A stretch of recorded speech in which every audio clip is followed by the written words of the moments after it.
ভাই ভাই প্লিজ তুমি আমার কোনো ক্ষতি করো না, আমি তোমার কোনো কিছু করিনি, যা করছো ওরা করছো। তোর কোনো দোষ নাই, তুই আমার ভাই, তুই আমার মাফ করে দে ভাই।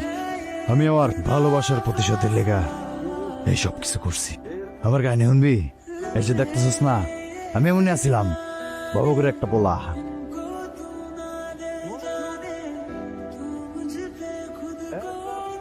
বদমাইশটাকে যে ব্যাপার শাস্তি করো, কত বড় সাহস! আমার মেয়ের নাম ধরে ডাকে, তাও আবার চিৎকার করে। আমি দেখছি আমি না, আমি কে?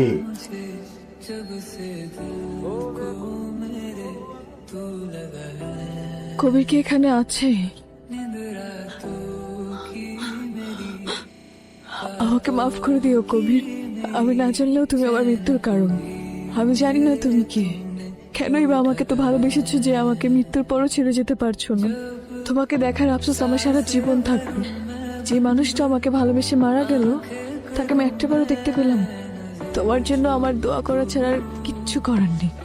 যদি কখনো পরকালে দেখা হয়, আমার প্রতি প্লিজ অভিমান রেখো না। কবির চলে গেছে, ও আর কোনোদিন আসবে না, আর কোনোদিনই ফিরবে না। আমি আছি। তুমি আমাকে এখান থেকে অনেক দূরে নিয়ে যেতে পারবা? আমার বাবার এইসব টাকা পয়সা, লাক্সারি লাইফস্টাইল, এইসবের নিচে চাপা পড়ে আমি আর মরতে চাই না।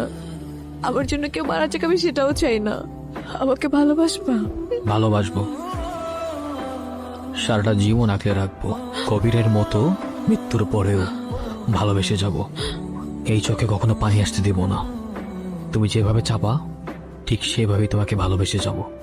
আমি নতুন করে একটা জীবন শুরু করতে চাই, ছোট্ট একটা পরিবার আর ছোট্ট ছোট্ট অনেকগুলো স্বপ্ন নিয়ে। তুমি কি পারবা আমার ছোট্ট ছোট্ট স্বপ্নগুলো পূরণ করতে? তুমি চাইলে আজই এই মুহূর্তে তোমাকে নিয়ে এই শহর ছেড়ে চলে যাব, অনেক দূরে চলে যাব, যেখানে কেউ থাকবে না, শুধু তুমি আর আমি। যেখানে কোনো ঘৃণা থাকবে না, কোনো অহংকার থাকবে না, কোনো হিংসা থাকবে না, শুধু থাকবে ভালোবাসার স্বাধীনতা, যেখানে আমরা নিজেদের মতো করে বাঁচতে পারবো।